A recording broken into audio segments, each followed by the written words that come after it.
Hello dear students, welcome to RK tutorial. आज अपन बात करने जा रहे हैं प्रीपोजिशन टॉपिक के बारे में। इंग्लिश ग्रामर का सबसे इंपॉर्टेंट टॉपिक जिसे कहा जाता है प्रीपोजिशन। इसका क्या मीनिंग रहता है, इसकी क्या डेफिनेशन रहती है, इसके बारे में अपन बात करेंगे। और पिछली क्लास में अपन बात कर चुके हैं, अपना टेंस कंप्लीट हो चुका है, वॉइस कंप्लीट हो चुके हैं एंड नरेशन कंप्लीट हो चुके हैं, स्पीच। ठीक है, तो उन वीडियो को नहीं देखा है तो जाइए और देखिए। चलिए आज वाली क्लास स्टार्ट करते हैं प्रीपोजिशन के साथ में। सबसे पहले अपन मीनिंग समझेंगे कि प्रीपोजिशन का जो मीनिंग होता है एग्जैक्टली इस वर्ड का क्या मतलब होता है, उसको पहले डिटेल से समझेंगे। उसके बाद इसकी डेफिनेशन की बात करेंगे। सबसे पहले देखो यहाँ पे लिखा हुआ है प्रीपोजिशन, ये दो शब्दों से मिलकर बना है। पहला होता है प्री और दूसरा होता है पोजिशन। ये दो वर्ड से मिलके बना है प्रीपोजिशन। देखो प्री का मतलब होता है बिफोर, जो परी होता है इसका मतलब होता है बिफोर, एंड पोजीशन का मतलब होता है प्लेस। सिंपल सा ये वर्ड है, प्री और पोजीशन से मिलके बना है। अगर ये दोनों को आप डिफरेंट करते हो प्री और पोजीशन, तो इसकी डेफिनेशन भी आपके इजीली कवर हो जाएगी। प्री का मतलब होता है बिफोर एंड पोजीशन का मतलब होता है प्लेस। चलिए अपन बात करते हैं इसकी डेफिनेशन की। डेफिनेशन इसकी क्या होती है। यहाँ पे लिखा हुआ है preposition is a word, preposition is a word which used before noun और प्रोनाउन। देखो यहाँ पे दो लेटर है, नाउन और pronoun. Preposition is a word which used before noun और pronoun to show its relation with the other words of the sentence. अब इसका सिंपल सा मीनिंग ये है कि यहाँ पे ये डेफिनेशन इसकी ये कहना चाहती है कि प्रीपोजिशन सिंपली वो शब्द होते हैं जिनका यूज अपन करते हैं नाउन और प्रोनाउन के पहले। बिफोर को हिंदी में बोला जाता है पहले, to show its relation with other words of the sentence. Sentence के अंदर जो रेस्ट ऑफ जितने भी वर्ड्स आएंगे उनके साथ में जो नाउन और प्रोनाउन का रिलेशन शो ऑफ करने के लिए इनका यूज किया जाता है। अब जैसे एग्जांपल मैं आपको बताऊंगा, उससे जरिए और कवर हो पाएगा ना। जैसे भी यहाँ पे मैंने लिखा है कि the book is on the table, the book is on the table. यहाँ पे देखो ये यूज हुआ है प्रीपोजिशन, इसे ही बोलते हैं अपन प्रीपोजिशन। ऑन है वो प्रीपोजिशन है। मैंने कहा कि the book is on the table. अब एक बात समझिए, यदि प्रीपोजिशन वर्ड होते ही नहीं तो सेंटेंस का क्या मीनिंग निकलता। The book is the table. समझो, ध्यान से समझो, the book is the table, तो इसका क्या सेंस निकला, बुक ही टेबल है। लेकिन प्रीपोजिशन को समझो आप, प्रीपोजिशन जैसे ही इसके अंदर यूज करा अपन ने, इसका मीनिंग क्या निकला, the book is on the table. जो बुक है वो टेबल के ऊपर पड़ी। ठीक है, the book is on the table, the cat is under the table. यहाँ पे एक और प्रीपोजिशन यूज हुआ है, ये वाला एकदम, under. The cat is the table. यदि प्रीपोजिशन नहीं यूज करोगे तो इसका मीनिंग क्या निकलेगा, the cat is the table. लेकिन यहाँ पे देखो, the cat is under the table. अब यहाँ पे क्या निकला मीनिंग, कि जो बिल्ली है वो टेबल के नीचे है। और इसी प्रकार से India is in the Asia. अब मैं यहाँ पे बोलूँ इंडिया इज एशिया, तो सही थोड़ी ना होगा। India is in Asia, Bharat है वो किसमें है, एशिया में। तो इसी प्रकार से जो सेंटेंस है इनको अपन डिटेल से पढ़ेंगे। यहाँ पे ऑन, अंडर, इन, ये सारे प्रीपोजिशन है, लेकिन इनका यूज कहाँ किया जाता है, बेसिक इनके रूल्स के अकॉर्डिंग अपन पढ़ेंगे डिटेल से। इसी पर मैंने यहाँ पे लिखे हैं कुछ इंपॉर्टेंट प्रीपोजिशन जिनको इसी वाली क्लास में अपन बात करेंगे। ठीक है, डिटेल से पढ़ेंगे इनको। और यही ज्यादा प्रीपोजिशन एग्जाम में मोस्टली पूछे जाते हैं और डेली यूजेस सेंटेंस होते हैं। जहाँ पे स्पोकन इंग्लिश होती है वहां पे इनको मोस्टली तरीके से यूज किया जाता है। चलिए अपन बात करते हैं। यहाँ पे लिखा हुआ है at, by, in, into, on, off, to, for, from, with, over, under, above, across, among, etcetera. ये जितने भी दे रखे हैं इनको अपन बोलते हैं प्रीपोजिशन। इनको क्या बोलते हैं, प्रीपोजिशन। और इनको अपन डिटेल से बात करेंगे। ठीक है, और सबसे पहले आपको इंपॉर्टेंट चीज है कि इसकी डेफिनेशन कवर होनी चाहिए। डेफिनेशन यदि आपके क्लियर है देन इसके अंदर इनको जब डिटेल से पढ़ोगे तो इसके अंदर कोई डाउट्स नहीं आएंगे। ठीक है, preposition is a word which used before noun और pronoun to show its relation with the other use of the other words of the sentence. Sentence के अंदर जो भी वर्ड्स उसके पीछे लिखे होंगे, नाउन हो या प्रोनाउन या कोई भी रेस्ट ऑफ सेंटेंस हो, उनके साथ में जो फर्स्ट वाला उसका सब्जेक्ट होगा या फर्स्ट वाला नाउन या प्रोनाउन होगा, वो सेकंड वाले के साथ में अपना रिलेशन शो ऑफ करेगा। ठीक है, तो इनको अपन बोलेंगे प्रीपोजिशन। डियर स्टूडेंट, अभी अपन ने जस्ट इसकी डेफिनेशन देखी और उसके बाद में अपन ने देखा इनको किस टाइप से सॉल्व किया जाता है। यहाँ पे प्रीपोजिशन को पूरा डिटेल से अपन ने एक्सप्लेन करा है ना। अब इसके अंदर जो इम्पोर्टेंट जो प्रीपोजिशन मैंने आपको बताया उनको डिटेल से पढ़ेंगे अपन। ठीक है, जैसे यहाँ पे लिखा हुआ है एट। सबसे पहले अपन शुरुआत करते हैं एट। एट का कहाँ यूज किया जाएगा, कहाँ नहीं किया जाएगा, इसके इंपॉर्टेंट यूजेस कहाँ है, उसके अकॉर्डिंग अपन यहाँ पे पूरी डिटेल से एट को क्लेरिफाई करेंगे ना, डिस्क्राइब करेंगे। जैसे कि देखो फर्स्ट इसका जो यूज है वो स्मॉल प्लेस के नाम, नेम ऑफ स्मॉल प्लेस के मे की अर्थ में होता है। ठीक है, जैसे कि my brother live at Jaipur, मैंने यहाँ पे एक एग्जांपल दिया। एक बात आपको ध्यान रखनी है, जितने भी छोटे स्थान है जितने भी छोटे स्थान है उनको शो ऑफ करने के लिए, छोटे स्थान का मतलब जैसे इंडिया है तो इंडिया के लिए तो जयपुर छोटा ही है ना, राजस्थान के लिए तो जयपुर छोटा ही है ना। तो इसी प्रकार से जितने भी स्मॉल प्लेस हैं उनको शो ऑफ करने के लिए अपन एट का यूज करते हैं। ठीक है, अगर बड़े आ जाते हैं ना, जैसे कि मैंने बोला इंडिया इज इन एशिया, तो वो एशिया एक बड़ा है। ठीक है, तो उसके लिए अपन इन का यूज करेंगे। बट जो भी जितने भी छोटे नेम आएंगे उनके लिए अपन यूज करेंगे एट का। ठीक है, अब सेकंड पॉइंट अपन देखते हैं इसका टाइम के कंसेप्ट में। एट को टाइम के कंसेप्ट में कैसे यूज किया जाता है, पर या मे के अर्थ में। जैसे मैंने बोला he will reach at 5 PM, he will reach at 5 PM, 5 बजे तक वो आ जाएगा। ठीक है, वहां पहुंच जाएगा। जैसे जहां पे भी he will reach at 5 PM, तो जहां पे टाइम का कंसेप्ट शो हो रहा हो और परफेक्टली उसका मीनिंग निकल रहा हो कि वो इतने टाइम पे तो आ ही जाएगा, तो उसके अर्थ में आप एट का यूज करोगे। ठीक है, एट के दो क्लेरिफाई हो गए। एट का फर्स्ट यूज करते हैं अपन स्मॉल प्लेस के लिए, और सेकंड यूज करते हैं टाइम को शो ऑफ करने के लिए। कौन सा टाइम शो करना है, पर या मे के अर्थ में। ठीक है, अब अपन बात करते हैं कि इन जो पर्टिकुलर कुछ वर्ड्स हैं उनके साथ में एट ही आएगा हमेशा। कुछ ऐसे इंपॉर्टेंट वर्ड्स हैं, उनको देखो ध्यान रखना है। कहीं पे भी सेंटेंस में अगर आपको ये वाला लिखा हुआ है तो उससे पहले एट आएगा। स्कूल लिखा है तो एट आएगा। ठीक है, स्टेशन है, at a party, at a match, at a university, at a night, at noon, at midnight, at the moment, at the point of, at bedtime। ठीक है, जितने भी ये वर्ड्स आपको दिख रहे हैं इन सभी के साथ में आप एट का यूज करोगे। किसका यूज करोगे, एट का यूज करोगे।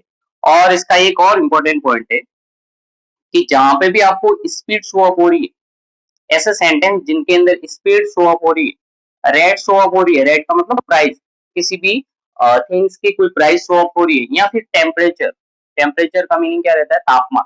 ठीक है, तो ऐसे कहीं पे भी अगर वर्ड्स आपको दिखने को मिले तो वहां पे हमेशा एट का यूज करोगे। ठीक है, जैसे मैंने एक एग्जांपल लिखा है, milk salad rate 30 rupees per litre. ठीक है, milk salad 30 rupees per litre, milk को 30 रुपए प्रति लीटर के भाव से बेचा जा रहा है, तो यहाँ पे एट का यूज करा। इसी प्रकार से स्पीड आता, स्पीड के अंदर जैसे एग्जांपल अपन देखेंगे, motorcycle is running at 30 kilometre per hour, motorcycle is running at 30 kilometre per hour, तो वहां एट का यूज करा। टेम्परेचर का इसी प्रकार से, जैसे मैंने बोला water boils at 100 degree Celsius, तो यहाँ पे जहाँ पे टेम्परेचर जो हो रहा है वहां पे आपको ये ध्यान रखना है। ठीक है, तो मेन चीजें एट का ये सारे पॉइंट है, जितने भी आपको बोर्ड्स के ऊपर नजर आ रहे हैं, तो ये सारे इंपॉर्टेंट पॉइंट्स हैं, इनको अच्छे से लर्न करें ताकि आपका जो एक प्रीपोजिशन है उसके अंदर कोई भी क्वेश्चन आपका रॉन्ग ना हो। अब अपन पढ़ेंगे इन सॉरी बाय प्रीपोजिशन पढ़ेंगे, बाय का कहाँ यूज किया जाता है, कहाँ नहीं किया जाता। हेलो डियर स्टूडेंट, अभी अपन ने देखा था एट के बारे में। अब अपन पढ़ने जा रहे हैं बाय के रिलेटेड। बाय का यूज कैसे किया जाएगा, बाय प्रीपोजिशन सबसे इंपॉर्टेंट है, इसका यूज भी बहुत जगह पे किया जाता है। स्पोकन इंग्लिश को या फिर बेसिकली आप कहीं पे भी एग्जांपल्स वगैरह देखो, एग्जाम में देखो, कॉम्पिटिटिव एग्जाम में देखो, वहां पर मोस्टली बाय का पूछा जाता है क्वेश्चन। चलिए अपन बाय के बारे में बात करते हैं, बाय प्रीपोजिशन का यूज कहाँ किया जाता है। बाय का यूज इन वाले वर्ड्स जहां पे आपको बोध हो रहा हो कि से या द्वारा, से या द्वारा, आप किसके द्वारा आए हो, आपने किसके दरमियान ये करा है, जो भी अर्थ है, तो उन सेंटेंस में हमेशा बाय का यूज करोगे। जैसे कि ये वाले वर्ड दिखे आपको, by cycle, by aeroplane, by taxi, से या द्वारा का भाव जिसमें निकल रहा हो। जैसे मैंने बोला he come here bye taxi, वो कहाँ किसके थ्रू यहाँ पे आया है, ठीक है, द्वारा आप कह सकते हो। बाय यहाँ पे क्या है, प्रीपोजिशन है। बाय क्या यूज हुआ है यहाँ पे, preposition, pre plus position. He come here bye taxi, यहाँ पे किसके द्वारा वो आ रहा है, टैक्सी के द्वारा। मैंने बोला he come here by aeroplane, she come here by scooter. तो जहाँ पे भी किसी भी व्हीकल्स का यूज हो रहा हो और वहां पे द्वारा का बोध हो रहा हो सेंटेंस में, तो वहां पे आप बाय प्रीपोजिशन का यूज करोगे। किसका यूज करोगे? बाय प्रीपोजिशन का। और अपन सेकेंड वाला देखते हैं यूज इसका कि जो बाय का यूज है वो ड्यूरिंग के दौरान के अर्थ में होता है। ठीक है, ड्यूरिंग के दौरान, जैसे इंग्लिश में इसको ड्यूरिंग बोलते हैं और हिंदी में दौरान बोलते हैं। मैंने जैसे बोला कि he travelled by night, he travelled by night, वो रात में गया है। ठीक है, कि उसने यात्रा करी है नाइट के दौरान। या फिर the sun shine by day, सूर्य कब चमकता है? डे के डे जब पूरा निकलता है उस दरमियान सन क्या करता है? शाइन करता है। तो यहाँ पे जो बाय का यूज करा है वो देखो आप ध्यान से। अगर मैं इनको बिफोर या आफ्टर यहाँ पे यूज करूंगा तो वो रॉन्ग हो जाएगा। यहाँ पे करेक्ट ड्यूरिंग के हमेशा जहाँ पे भी सेंटेंस आपके पास पूछा जा रहा है तो वहां पे अगर ड्यूरिंग का सिस्टमेटिक तरीके से आपको पूछा जा रहा है तो वहां पे आप बाय प्रीपोजिशन का यूज करोगे। किसका करोगे? बाय प्रीपोजिशन का। जैसे ही 12 बाय नाइट हो गया, है ना। अब बाय का यूज जो कुछ इंपॉर्टेंट वर्ड्स हैं उनके साथ में स्थानों पे करेक्ट करा जाता है। जैसे कि कुछ मेथड्स हैं, किसके द्वारा किया जा रहा है। मैंने कहा कि मैंने उसको पेमेंट करा, चेक के थ्रू करा, ऑर्डर किसके थ्रू मैंने करा, कोई मैंने यूज करा यूपीआई आई वगैरह ना, तो वो ध्यान रखना है। जैसे बोला by order, by cheque, by post, by mail, ऐसे कुछ भी वर्ड्स जहाँ पे मेथड का यूज आप कर रहे हो और उसके थ्रू कोई काम निकल रहा है आपका, तो वहां ध्यान रखना है कि बाय प्रीपोजिशन का यूज करोगे। वे, किस थ्रू, किसके दौरान, कैसे आप यहाँ पे आए। तो जैसे कि कोई बाहर रह रहा है तो बाय सी में तो जो जो समुद्र है उसके थ्रू वहां से यहाँ पे ट्रेवल करा, बोट के थ्रू। बाय एयर, कोई कहेगा मैं तो एरोप्लेन में आया, बाय एयर, एयर वाला वे चॉइस करके आया हूँ। बाय रोड, कोई सड़क से कहेगा। एंड बाय रेल, कोई कहेगा मैं रेल जो है उसके थ्रू आया हूँ। रेल का मतलब जो ट्रेन वगैरह होती है जो किसके ऊपर चलती है? रेल के ऊपर, उसको कहा जाता है। तो ये भी एक वे है। और एक होता है फ्रेजेस जो वर्ब्स होती हैं उनके साथ में, जैसे कि बाई चांस, मोस्टली पूछा जाता है कि ये काम होगा तो बाई चांस होगा, है ना। तो वहां पे इन वर्ड्स के साथ पर्टिकुलर बाय का यूज किया जाता है। By heart, by God, by mistake. तो ये वाले आपको ध्यान रखना है कि बाय का मोस्टली कहाँ यूज किया जाता है। और ध्यान रखना है बाय का कोई भी जैसे आपके पास में नियर आके बैठ रहा है तो ही सीट बाय हर, ये भी आप कह सकते हो। तो कोई ऐसी चीज जहाँ पे नियर बाय का शो अप हो रहा है तो वहां पे भी बाय का यूज किया जाता है। बाकी ये जो इम्पोर्टेंट हैं उनको मैंने लिखवा दिए, उनको अच्छे से लर्न करें और प्रैक्टिस करें ताकि आपका बाय वाला प्रीपोजिशन है वो क्लियर हो पाए। ठीक है, अब अपन बात करेंगे इन प्रीपोजिशन की। डियर स्टूडेंट्स, अभी अपन ने जस्ट इस टॉपिक के पहले अपन ने पढ़ा बाय प्रीपोजिशन, ठीक है, उससे पहले पढ़ा एट, और अब अपन बात करने जा रहे हैं इन प्रीपोजिशन की कि इन प्रीपोजिशन का यूज कहाँ पे सिस्टमेटिक तरीके से किया जाता है। तो सबसे पहले इन का मतलब आपको पता होना चाहिए। इन का मतलब होता है अंदर, इनसाइड, ठीक है। इनका यूज है वो बिगर प्लेस को शो ऑफ करने के लिए होता है। बड़ी सिटीज हो गए, बड़े शहर हो गए, ठीक है, बड़े महानगर हो गए, स्टेट हो गया, आप कह सकते हो डिस्ट्रिक्ट हो गया। इन चीजों के लिए जो बड़े स्थान है उनको शो ऑफ करने के लिए आप बिगर जो है इनका यूज करोगे। जैसे कि मैंने बोला वी लिव इन इंडिया, तो यहाँ पे इन क्या है? एक प्रीपोजिशन है। इन क्या है? प्रीपोजिशन है। इसी प्रकार इंडिया इज इन एशिया, तो इन क्या है? प्रीपोजिशन है। तो किसको शो ऑफ करने के लिए अपन यूज करा? बिगर प्लेस। जितने भी बिगर प्लेस होंगे उनको शो ऑफ करने के लिए इन प्रीपोजिशन का यूज करोगे। अब अपन बात करते हैं कि इन का यूज है वो जो मैंने फॉलोइंग कुछ वर्ड्स लिखे इंपॉर्टेंट, उनके साथ में इन ही हमेशा आएगा। चलिए देखते हैं, बात करते हैं कि कौन कौन से वर्ड्स हैं। सबसे पहले तो आपको जो फ्रेजेस दे रखी है, जैसे मैंने बोला in the night, in the morning, in the evening, in the afternoon, जितने भी ये वर्ड्स मैंने लिखे हैं नाइट, मॉर्निंग, इवनिंग वगैरह, जो पीरियड ऑफ टाइम फिक्स दे रखा है, ठीक है, तो उनके साथ में आप इन का यूज करोगे। अब मैंने उसमें आपको लिखवाया था एक एट नाइट, तो ध्यान रखना है कि इन नाइट और एट नाइट में बहुत ज्यादा फर्क होता है। इन नाइट का मतलब होता है एक निश्चित रात, और एट नाइट का मतलब यही रात, जैसे आज की रात एक अनफिक्स आप कह सकते हो, ठीक है, वहां पे एट किया जाता है। लेकिन एक पर्टिकुलर जो फिक्स्ड है उसके लिए आप इन करोगे यूज, ठीक है। फिर कुछ ये इंपॉर्टेंट वर्ड्स हैं जो इनसाइड का भाव बोध करा रहे हैं, जैसे उसके अंदर, ठीक है? जैसे इन द वर्ल्ड, आप विश्व के अंदर हो, जैसे इन द रूम वो कमरे के अंदर है, इन द स्काई, ठीक है? In the city, in the bus, in the hospital, in hospital, ठीक है? तो ये वर्ड्स हैं जहाँ पे आपको इंसाइटली का भाव निकल रहा हो, तो वहाँ पे भी इन प्रीपोजिशन का आप यूज़ करोगे, ठीक है? अब बात करते हैं कि टाइम एक्सप्रेसिंग वर्ड्स। ऐसे वर्ड्स जहाँ पे आपको लग रहा हो कि वहाँ टाइम एक्सप्रेस हो रहा है। टाइम कौन-कौन सा हो सकता है? Fixed time. जैसे मैंने बोला वीक का कुछ है कि इन ए वीक, इस वीक के अंदर ये दौरान काम हो जाएगा, तो इन ए वीक हो गया। इन दिस मंथ, जहाँ पे मंथ के नेम हो, किसके नेम हो स्टूडेंट्स? मंथ नेम हो, वहाँ पे आप यूज़ करोगे। सीज़न के नाम हो, वहाँ पे इन का यूज़ करोगे। ठीक है, मैंने बोला कि इन 2001 कोई ईयर दे रखा हो, उसको स्वैप करना है तो ठीक है। जितनी भी आपकी ऋतुएँ दे रखी हैं, ऑटम हो गया, ठीक है, स्प्रिंग हो गया, उनके साथ में भी आप इन प्रीपोज़िशन का यूज़ करोगे। जैसे in summer, in winter, in this season हो गया, इन जनवरी, ये देखो मंथ आ गया, ठीक है। तो ये पर्टिकुलरली इनका यूज़ इनके साथ में किया जाता है और आपको ध्यान रखना है कुछ ऐसी चीज़ें जहाँ पे इनका यूज़ किया जाता है।